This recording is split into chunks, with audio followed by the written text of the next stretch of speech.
我们的约旦以色列，哇！要介绍这部片呢，其实我内心也是蛮激动的啊，因为可以把这么特别的地方，尤其要来到这个地方摄影的男女朋友们、男女主角们，哇哦，它更是一个，我觉得这个不管是在于旅游的历史、地理、认知各方面，都是要到一定程度的哦，你才会想要前往这个地方来看看。我们现在离开昨天的佩特拉，我们继续前往马赛克之城马德巴。哦，这个听起来呢，这个名字呢也很厉害哦，马德巴啊，要讲比较长啊，不然讲很短，马德巴啊，哇，这听起来就不太一样了。来，这个也是一个非常古老的历史的城哦。然后呢，我们有2个宗教的景点，一个呢是距今的1500年左右，那个呢，约旦的历史古城马德巴、马德巴啊，都可以啦哈，反正都是译音啊哈，马德巴、马达巴都可以哈。在考古认定是目前可以得到最早圣经地图的马赛克遗迹，圣经地图哦。这个地方非常的特别啊，这个遗迹可以追溯到西元5世纪时，在这儿的拜占庭东正教的地板拼图。我想这类历史最古老的圣经地图来作为这个介绍，绝对这一句引言啊，再适合不过了啊！发现古老圣经地图的马赛克的古城马达巴，旧名叫做米底巴，在这儿旧约圣经它就出现了好多次，让我们进来这一个圣乔治东正教教堂。这个上边是东，下边是南，左边呢是北，右边呢，那边的话呢，那边的话呢是这个南了，是南，对，所以上东下西左北右南啊，这样子它是一个地图。这呢，我们按它的序号讲就不会讲乱了，好不好啊？给大家讲一讲，它一共12个序号。第一个呢是耶路撒冷圣城，耶路撒冷圣城的话呢，曾经呢是迦南美地啊，流奶和蜜的地方，也是摩西要把自己的民众以色列人带到回去的是那个地方。它呢是那个后期呢罗马人呢修的是南北走向的这个罗马路啊。来前面坐吧，可以坐吧，这边可以坐，你要想坐的啊。那这就是罗马大道，南北走向大道啊。这是2呢，伯利恒。你们要回头去以色列的话，会去这边伯利恒。谁出生在那边呢？耶稣啊，在马槽是吧？出生在马槽。对。第3呢，这里呢，整个呢就是死海了。我拿个饼啊。那边的人家给我的，对。这边呢，不会讲的。我们导游小沙的讲解总让我觉得很开心啊！旅游是这样，彼此之间如果有了互动，旅游就会呈现的非常有意义、非常趣味嘛。我们来看看这个世界上最古老圣经的古城马达巴，它的马赛克地砖，现在刚好正听到东正教在弥撒。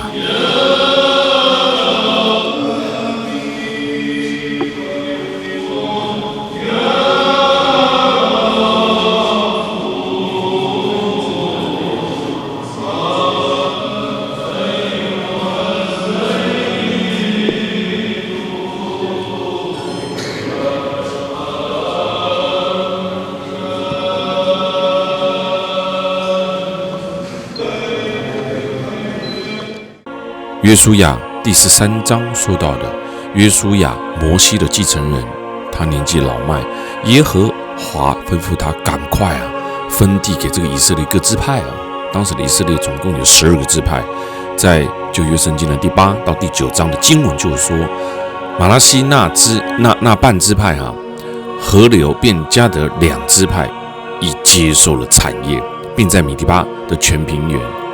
这些说法在旧约圣经上也就证明了这一个古老之城了。所以虽然在之后的伊斯兰教兴起，中东改信了伊斯兰教的狂潮当中，马达巴它隐没了，但西元19世纪一群在现今约旦中部城市卡拉克不愿意改信伊斯兰教的阿拉伯基督教，就逃到了这个古城。当时统治伊斯兰的哈里发规定，这些教徒不可以新建新教堂，但可以修建旧有的教堂聚会。因此，这些基督徒就将城内已废弃的东正教堂重修的时候，才发现，天哪，这个教堂竟然有这个一个残缺、破掉的这个地图，马赛克地图，这可是考古界的大发现啊！这个马赛克的地图是根据了西元4世纪罗马帝国任命在巴勒斯坦地区的主教兼历史学家尤西比乌的圣地地图所绘制而成的，也是现代圣经考古学家考察的圣经地点，很珍贵。你看我们的西昌大哥啊，这么专心的坐在里面听我讲解没有啦，在感受里面的感觉啦这是非常重要。罗马与东正教之间最特别的一个地方哦。那我们现在也来看看它这个马赛克的制作过程哦。小宽条，再宽一点的，薄一点的，厚一点的，以它的所需要的材料的厚度、大度，然后呢给它切好以后呢，长条的，然后呢再用这种器皿呢给它夹成小块块。所需要的大小呢，就看手工做了。那边小一点，你看我们这边的话呢，女士当地的这个学校呢，主要是提供女士的就业和残疾人那我们这边呢就是一个残疾人对，你看切成小块，所需要的大小不同，它切的大小不同。比如说它这边需要的块要小，东西越小，它做的就越细腻嘛，对。那东西越大，那就做的就是比较粗犷一点。那它在这边正做，那个里边盒子里装的各位不是水也不是土，是面糊，就面粉和水就浆糊了那先把这个图案呢画在布面上，然后呢用自己的器皿，手里拿器皿呢，在后边的凹凸没有关系嘛，了解什么？是这样做的。那图案呢越大像这种大的那时间的话呢稍微久一点。高科技呢做出来的话呢是这样子的它实际上呢是怎样的呢？它实际上一个一个镶嵌图。那还有今天呢，更立体感强的是怎样的呢？就是立体感凹凸屏那种的。那么那幅椭圆形那个画，看到吗？那个右墙上面椭圆形的画花，那层有个花的，这是约旦的国花，这样子。所以的话呢，他们用你看没有？这个图案为了发展当地的这个手工艺，来这里面一部分的人和展览厅结合。在这儿你可以看得到，虽然你说那一张地图在哪你说呢？以前的人怎么制作？那个我们现在就没有办法看到了以前的人怎么制作但是我们可以知道，你看这个就是先在一个盘子上面画下你要放马赛克的地方然后呢再把石头敲碎完毕之后呢，再粘在他们现在手工制作的这一些图画上面这一趟很可惜我应该要买的但是可能呢第一次来摄影专心摄影的程度超过于要买东西。其实我个人非常非常喜欢马赛克所以你看看在这儿我们可以看得到难得一见的马赛克制品。这些马赛克的制品告诉你如何制作，很特别吧？很少看到马赛克制品，看到这些马赛克制品，你才会发现中西文化之间的交流有多么的特别，对吧？为什么？因为在土耳其你也看得到这一些制品那我们现在转过来呢，也就来到了尼泊山，摩西持世的圣地。在这儿非常特别我们可以进来看看。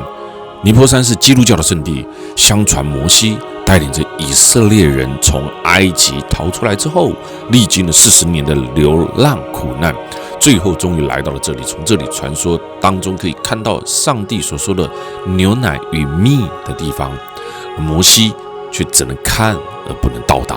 于是摩西在120岁的时候，在这边辞世升天，终其一生都没有能够踏入以色列半步。在这儿有一个巨大的摩西石杖，就是用来纪念摩西一生的贡献。虽然石杖是后世的人建立的，但是来到尼泊山一定要来石杖看看。传说当中上帝所说的牛奶与蜜就在前面，现在你有可能看不到牛奶也看不到蜜但是呢，圣经当中的传说，牛奶当然就是有很多以前的动物啊，在这边啊，还有一些蜜是什么蜜枣啊，摩西的神话让我们不得不来这个地方啊，特别让他知道大致是在哪个方向啊。那差不多在10点半的方向呢，死海的方向，死海在那边，死海在那边。11点的方向呢，伯利恒的方向；11点半的方向呢，耶路撒冷的方向；12点的方向呢，正前方呢，杰里克方向；1点钟的方向呢，约旦河的方向。因为天公不作美，今天呢，我们现在位置呢，看不到。对，它雾蒙蒙，为什么它不是雾霾啊？像北京市的雾霾那种污染，它一点有一点风沙。一方面呢，就是水蒸气蒸发上来，有这个回流了，所以的话你看不清楚的。它经常的这种样式的，很少有说是。我个人其实并没有非常非常强烈的宗教信仰，但是呢，来到这边的时候，我们却会知道了一件事情。小时候你在看的故事书，摩西把海分开来了。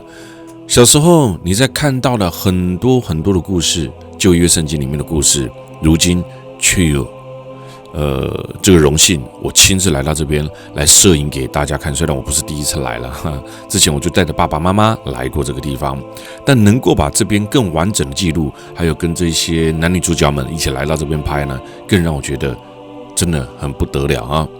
那教宗保禄2世也来到这个地方过啊，这里啊，不信教的人也可以站在这边。摩西权杖、蛇杖，有没有看到？不信教的人也可以站在这边感受一下，在蛇杖脚下往以色列的方向一看，我们这一趟是约旦，以色列，我们在约旦。在这一天我们可以看得到有时候你会看到雾蒙蒙的一片呢，那个不是雾霾，是死海所散发出来的水汽这些水汽呢，让天空当中呈现的这种很雾蒙的情况很多人以为空气不好，其实不是完全的不一样。从这边可以看得到哥利哥那哥利哥是我们之后即将前往的地方。在这还有一个山上的教堂，我们来看看这个山上的教堂呢，可以告诉你它的传说摩西并不是凭空虚构的真实的到底有多少？我们先来看看摩西在此辞世的传说。所以他们这里收在摩西，因为他们家贵星体，所以他们家建设高等纪念碑等等而用这种马赛克拼凑出来的，也是在这个约旦以色列之间的艺术在尼泊山，在马达巴是重要的艺术品非常非常的重要而上了这上面，你可以感受到当时在尼泊山上，在旧约圣经上面所写下的一些地方那尼泊山即摩西山也在约旦马拉巴附近而已在这儿其中一个山峰，根据圣经的记载，摩西在此度过了生前的最后时光，也就是现在我们来到了这个地方。摩西在基督教的历史当中是一位非常重要的人物，也因此这个地方每一年都吸引了大批的基督教跟游客前来参访如果说你在旅游的过程当中，或者是你在看约旦跟以色列这一趟的过程当中，你会发现到其实约旦的景很特别，约旦的景真的令你震撼。在我们前面1-2集，那一直到了后面比较接近所谓的宗教之间的问题的时候呢，它的景反而退而求其次，反而你将要看到了是非常不得了的历史，在宗教上面，在宗教历史上面可能也是我们从小在书本上看到的非常重大的地方所以它的历史意义跟宗教意义又超越过它的景色。所以旅游有很多种看法，很多种不同的想法。有时候是看山水看景色，有的呢看的呢是当我们在记忆当中或书本翻到的一些知名胜地所以虽然这边景色稍微比较少了一点，但是感受到的是另外一个地方。在这儿马赛克的镶嵌的墓穴地画，在这儿还有一些基督教教堂，在这儿尼泊山上也是摩西的坟墓辞世之地看完了这个宗教圣地，这就是人生，这就是死海漂浮。其实当我一踏进这个地方的时候，我万也没想到这一趟我要来拍死海喽。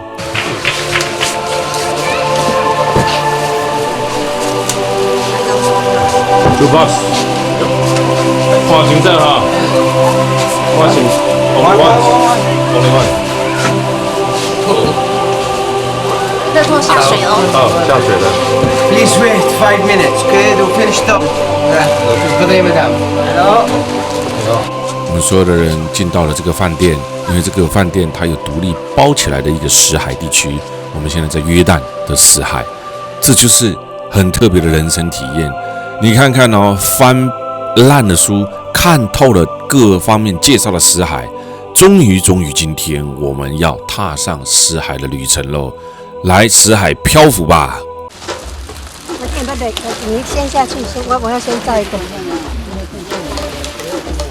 要下海了。下海。哎呦！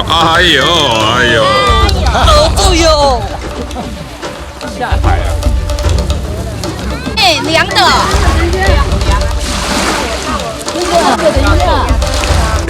死海漂浮。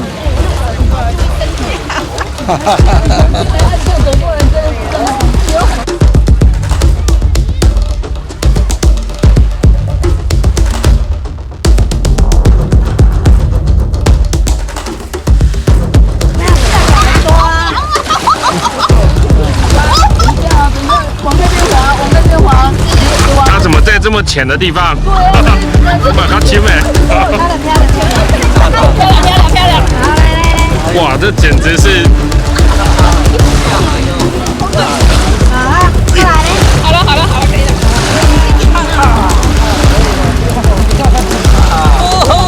阿伯朗沙布抓，300万年形成地表上最低处，海平面下428公尺，地球上第2个大的咸水湖。你永远拢未定落世界的新7大奇迹。这个地方叫做死海。你知道死海有2个地方可以去旅游啊，一个是哪里呢？一个是在约旦的部分，另外一个呢在以色列的部分哦。看似简单的动作，其实很困难哦。你看看我们的男神啊，要把脚打开来，手打开来哈，不容易啊。这个亲自来体验，真好玩呢。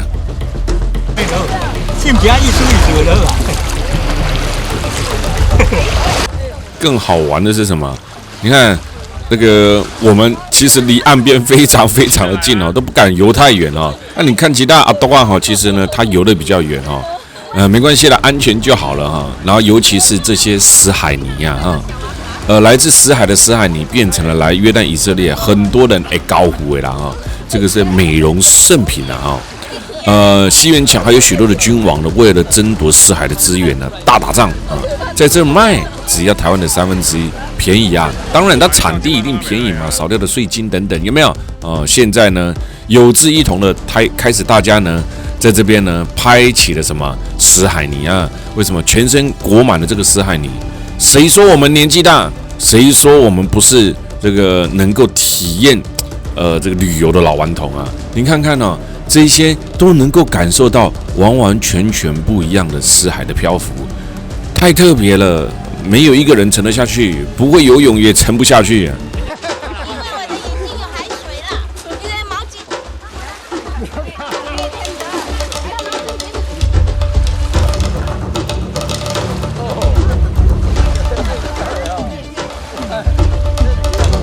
夸奖，不，郑大哥先开来，你安尼逆光，过来先开来。哦，这山顶洞人。来，对煤矿抱出来。赞哦！赞！好啊！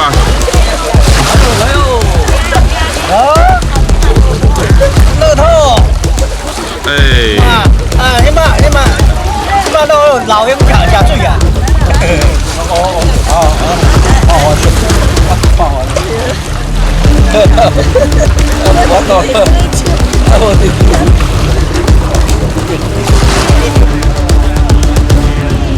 搞的，好可怕！我把它抹黑一点，让你认不出是我。真的认不出来哈。其实那是我看到过程当中，你们现场在用这个黑泥抹在脸上哈。如果没有的话，真看不出来，因为它湖里有很多的这个天然的美容圣品黑泥啊。而我们现在来到这个死海，其实它也是以色列跟约旦的分界之处啊。所以其实，在西洋的另外一端就是以色列啊。我们来到了是黄昏时刻，真美夕阳，再加上特别的死海。迷人了。好 ，OK， 好。阿奈怎么飘了一句过来？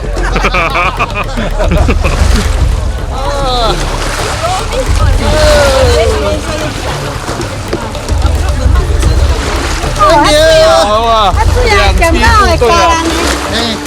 吞了给他咸口够艰苦。没有，也。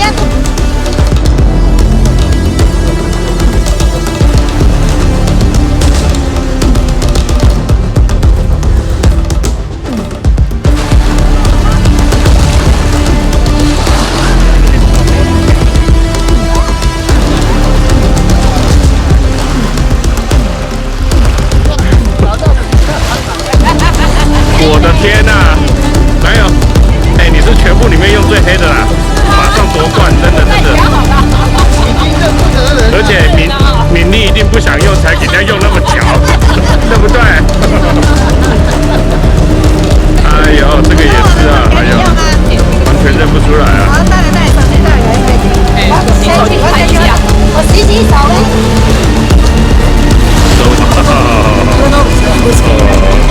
这新揣无啦，这新揣。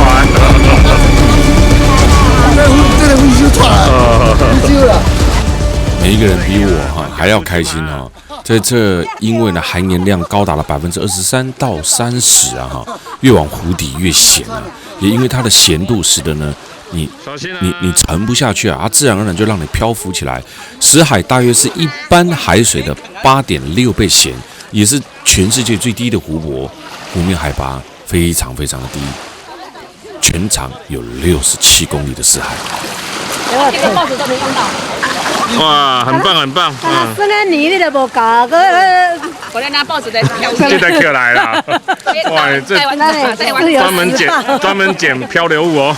自由日报看到了没有？台湾的嘞。我来看报纸好。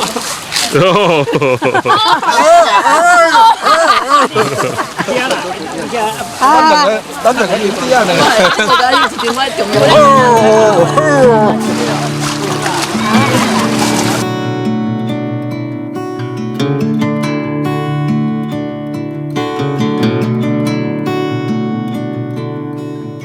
I said I loved you, but you let go. I waited for hours, but you never showed. You were all I ever knew. 你的报纸好烂哦。 All I ever let go. We met over coffee on 17th Street. 华哥，你是游偌久啊？你是游足久啊你？ Said I'd do for worse or better. Promised to hold on forever, but you let go. 食得太醉了，喝假了。 Time flew by like a thunder storm. 我们这边今晚就住在这个饭店啊。这个死海的海滩其实是这个饭店属于它的私人海滩啊，所以我们在这泡上不能说去死海啊，浮潜啊，因为潜不下啊，而且太咸了啊。它这个咸度呢，咸到什么程度呢？咸到你身上有小伤口哦，累起哈，安怎会大好起来啊？因为什么？太咸了，它会杀菌啊。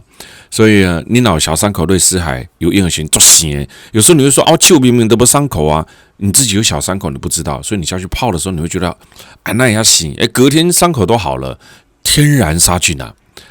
体验过我们最特殊、最特别、人生当中最不得了的体验——死海漂浮之后，我们现在前往以色列。这一段路就是约旦以色列的边境过关。以色列跟约旦截然不同的一个地方，截然不同的旅游宗教圣地啊，就是约旦也算是哈，那以色列更是啊，我想这一辈子要来以色列，你到底有多少机会啊？那尤其是以色列，犹太人呢被亡国之后，留下了这个以色列这一块上帝的应许之地，我们从这个边境过关，进入以色列。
在我们还没有开始讲现代以色列的时候呢，我们来聊聊圣经约书亚第6章所记载，当摩西死掉之后，约书亚继续完成了摩西未尽之志，带领着以色列的子民在沙漠当中寻找的上帝的应许之地。当来到了迦南之地，约书亚就决定征服耶律哥这个城市。照着耶和华的指示，他命令他的军队每天呢绕城1周，要连续绕6天哦。前面由7个祭司的领导收拾的，里面放着10戒的约柜，吹着羊角。到了第7天，军队必须绕城7圈，吹上这个号角，并命士兵呼喊着。结果耶律哥的城墙就这样倒掉了。约书亚如愿征服了这座城市。犹太人在世纪之初灭国之后，原住民巴勒斯坦地区变成了阿拉伯人的居住地。当1948年5月14号，以色列宣布在巴勒斯坦地区建国之后，就在这引爆了宗教之间的争纷，陆陆续续引爆了中东的战争5次。阿拉伯人为了对抗以色列，而就成立了巴解组织。1988年底，巴解组织的领袖阿拉法特宣布成立了巴勒斯坦国。而现在经过的这一棵桑树呢，其实是耶稣在1000年以前呢曾经来到在这休息过。你看看，在巴勒斯坦地区也就拥有了这一个非常神圣的地方。1993年以后，以色列、巴勒斯坦达成协议，签署了巴勒斯坦自治宣言。隔年，巴勒斯坦接管了加塞河耶律哥。听得懂意思吗？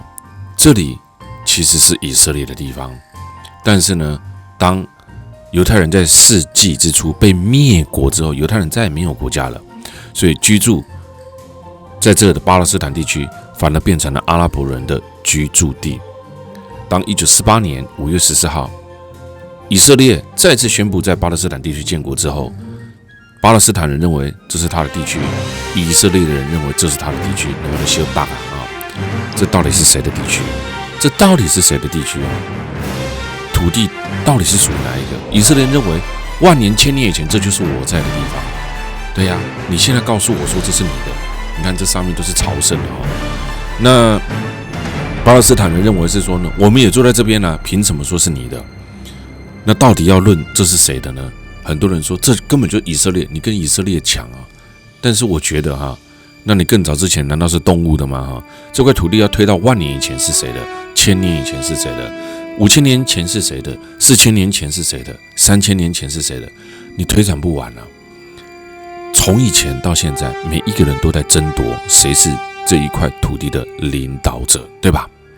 在以色列发生了这样的事情，所以出现了以色列跟巴勒斯坦区在同一块土地上分成了2个区块，这是很少见的。这是世界上永远的问题，就像在台湾也一样，每一个人都在争论的谁是真正的台湾人。其实一块土地上不是经历过很多人吗？以色列也是一样，每一个人都想争取着他是这里的真正的主人。但其实有时候人类是非常非常幼稚的啊！为什么就不能够和平共处的在同一块土地上，对不对啊？这个为什么拍这餐厅？因为这个刚刚那个餐厅的老板太像什么爱因斯坦了，我就把它拍下来了。来啊，这个不谈了，因为我觉得人类很愚蠢啊！在住在一起就好好的，偏要打仗，偏要吵架啊！但不这样子也不热闹了，对吧？金缸里头就放了那个盐巴，然后给它送过去之后，在那个泉水里头就给它倒了。倒了之后，从那时候到现在，这里的水就变得特别特别好，所以之后就是喝这个水也没有人死，用这个水也可以种那个种植物啊，这个蔬菜啊，都是有很多那个生产的一些问题啊，所以就当一个这个地方非常不得了啊，尤其是我们这个导游介绍的。非常好哦，他会多国语言，是从中国来这边的移民过来的哦。那我们呢看到整个耶律哥，现在呢也就看到了这一个非常特别的喷泉——以利沙喷泉哦。它又被称为苏丹的喷泉，在圣经的列王记下的第2章节，先知以利沙的各种神迹就在这儿。从亚伯拉罕他们当时去了埃及之后，他们的后代以色列的后代，他们就来到这个进迦南地的时候，迦南地是那个上帝给他们预言，赐给亚伯拉罕，然后他们的后代，这个犹太人就是他们的后代嘛啊，所以这是他们说流着蜜和奶的地啊，大家不知道，现在看起来这边都是荒野，哪有什么流着蜜，哪有什么？这是非常趣味的一件事情哦。这一块圣地，每个人都称是自己的啊。那这块圣地呢，也出现了。你看，在同一块宗教圣地上面，你可以同时看到什么？你可以同时看到了伊斯兰的圣地，也可以同时看到了基督教的圣地。旧约圣经既然里面所写的一些神，又在这2个宗教当中都有出现，所以呢，你说到底要吵什么啊？其实扣除掉宗教之后呢？人其实每天的生活都是类似的，但是当然我这么讲是不对的啊。对宗教来讲的话，我这种讲法是大不敬，因为你不信我们，所以你才讲这种话啊。所以这有时候很难说啦，宗教就是这样啊，很难说的啊。来到圣经当中所提到的试探山就这儿啊，有看到缆车哈，很多人会搭缆车上山，为什么？因为那是宗教圣地，我们不用搭，我们在这边看了，因为这个要把旧约圣经讲完的话呢，大概也要睡上午觉了。那时候怎样造墙啊什么的都不一样嘛，每个时代都有不同的东西，所以当时有好多人说，哎呀，这个不是啊，这个是啊，有这个哪有可能有1万多年的不可能啊？但是这样的考古专家是慢慢的就考出来以后，就这边考了3次啊，3个考古专家说的都是不同的话，但是最后第一个说这是圣经里讲的那个地方。第二个说，哎呀，这好像不是啊，因为这个没有陶器什么的，都不像当时的。之后他们又挖出来了当时的东西，所以就是说这个是有1万年的历史的一个小城市啊。大家这整个地区几乎呢都可以说是非常重要的区块啊。马太福音所记载，耶稣受洗之后，在旷野当中禁食了40天。那试探他的人呢，就说：“你若是神的儿子，就把石头变成了食物。”接着，魔鬼就带着耶稣进入了圣城，又说：“你若是神的儿子，你就从顶上搞我跳了去啊！”最后，魔鬼又带着耶稣到了山顶上，指着呢世界一切的荣华富贵给耶稣看，告诉耶稣说：“你若是膜拜着我，我就把这一切都赐给了你。”当然，耶稣都一遍一遍通过了魔鬼的考验啊。那通过了魔鬼的考验之后呢，就变成了圣地啦啊！这个缆车这边的山壁呢最为险峻了啊。在这儿几乎都是19世纪希腊东正教的教堂。据说耶稣在进食的时候，曾经在这附近的里面的洞穴当中呢住过，但教堂的门呢永远都是关起来，它不会让你随便进去的啊。所以这是一个非常特别的地方。从底下的伊丽莎喷泉，也被称为苏丹的喷泉啊，介绍的伊丽莎的各种神迹哈。写着耶律哥城的居民告诉伊丽莎，这里的水质不好，使得土地焦污。于是伊丽莎走到水源处，将盐倒入水中，从此水质变得甘美。这就是伊丽莎喷泉的故事。我们刚刚来到了耶律哥，看到了那个伊丽莎喷泉，又走到了非常重要的宗教圣地朝圣之山试探山。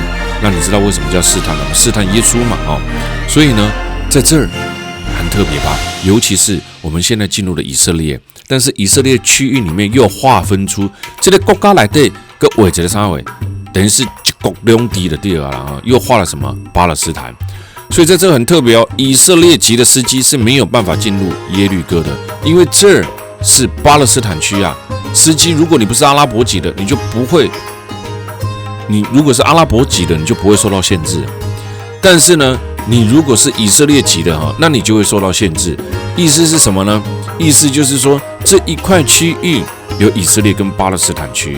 那你巴勒斯坦的司机要进入以色列区是比较简单的啊，他可以让你过哦。那以色列的司机要进入巴勒斯坦区，他是禁止你的啊。所以我们大部分所遇到的几乎都是什么？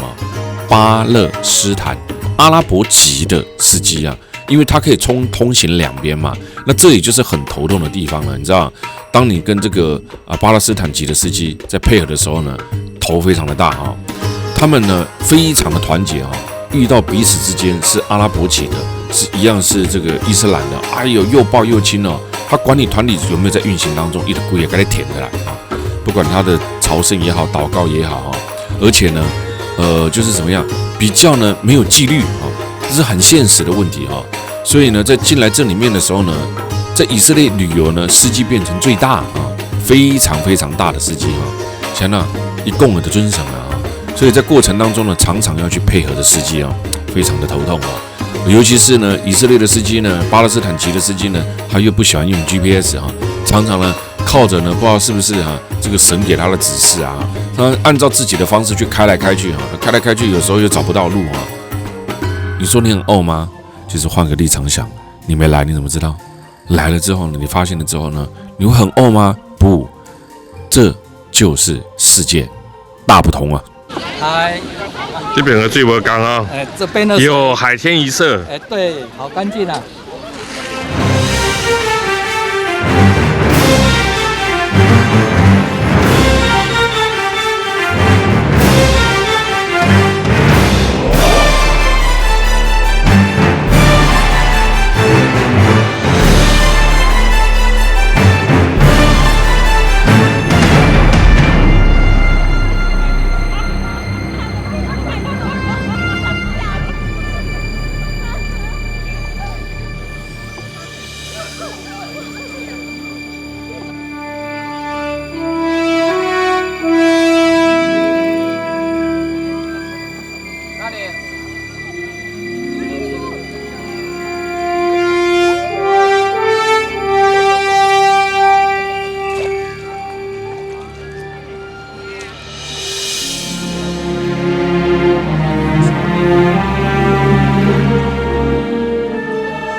死海分成了两边，我们现在就在以色列这一边的死海哦。